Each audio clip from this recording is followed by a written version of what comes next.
कहने का भाव ये था कि कबीर परमात्मा ने इन सभी महापुरुषों से कहा था कि जब तक वो प्राइम टाइम नहीं आता, कलयुग 5505 नहीं बीत जाता, तब तक इस सार नाम और सत नाम को डिस्क्लोज ना कर। धर्मदास मेरी लाख दुहाई, ये सार नाम की तबार न जाई, सार नाम बाहर जो पढ़ी, ये बिचली पीढ़ी हंस न तरही। सार नाम तब तक छुपाई जब तक द्वादश पंथ ना मिट जाए। फिर दूसरी बार कहा कि धर्मदास मेरी लाख दुहाई, ये मूल ज्ञान कई बार न जाई। मूल ज्ञान ये है जो दास आपको दे रहा, किसी कबीर पंथी के पास आपको ये ज्ञान नहीं मिलेगा।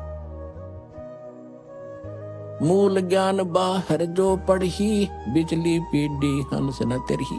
तो बिचली पीढ़ी अब शुरू हुई।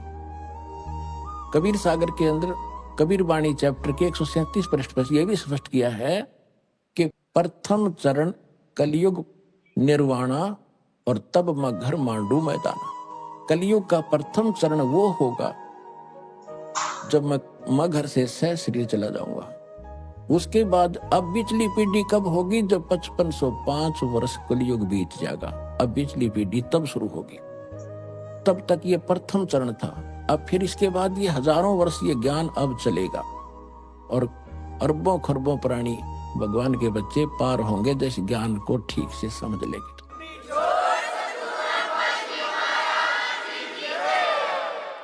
उसके बाद फिर ये भक्ति नाश हो जाएगी, कृतघ्नी प्राणी हो जाएंगे, मांसाहारी हो जाएंगे, कलयुग के एंड में तो बुरा हाल हो जाएगा। अब फिर पुनः सतयुग जैसा माहौल होगा, पूरी पृथ्वी पर वातावरण चेंज हो